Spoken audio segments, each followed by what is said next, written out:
तर अमेरिकेतून आलेल्या भारतीयांना मिळालेल्या वागणुकीचे संसदेत पडसाद उमटले। राहुल गांधींच्या नेतृत्वात विरोधी पक्षांचं निषेध आंदोलन सुरू आहे। या संदर्भात अधिक अपडेट घेणार आहोत आमचे प्रतिनिधी संदीप राजगोळकर यांच्याकडून। संदीप, काय अधिक माहिती आहे या आंदोलनासंदर्भात?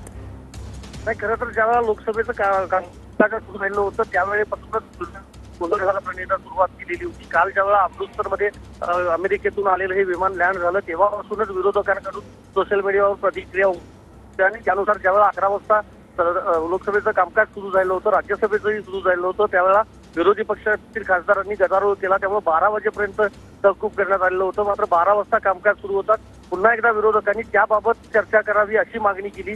मात्र सभापतींनी म्हटलं की याबाबतचं जे स्पष्टीकरण आहे ते योग्य वेळी केंद्र सरकारकडून दिलं जाईल। हा विदेश मंत्रालयाचा मुद्दा आहे। त्याचबरोबर प्रश्नोत्तराच्या काळामध्ये तुम्ही तुमच्या मतदारसंघातील मतदारांची प्रतारणा करत आहात, प्रश्नोत्तराचा काळ चालू द्यावा असं ओम बिर्ला वारंवार सांगत होते, तरीही ऐकण्याच्या मनस्थितीमध्ये नव्हते सगळे विरोधक। आणि राहुल गांधी जे विरोधी पक्षनेते आहेत लोकसभेतले त्यांच्या नेतृत्वाखाली सगळ्या खासदारांनी एकत्रितपणे आंदोलन केलं। सभागृहामध्ये देखील गोंधळ घालत गदारोळ माजवला।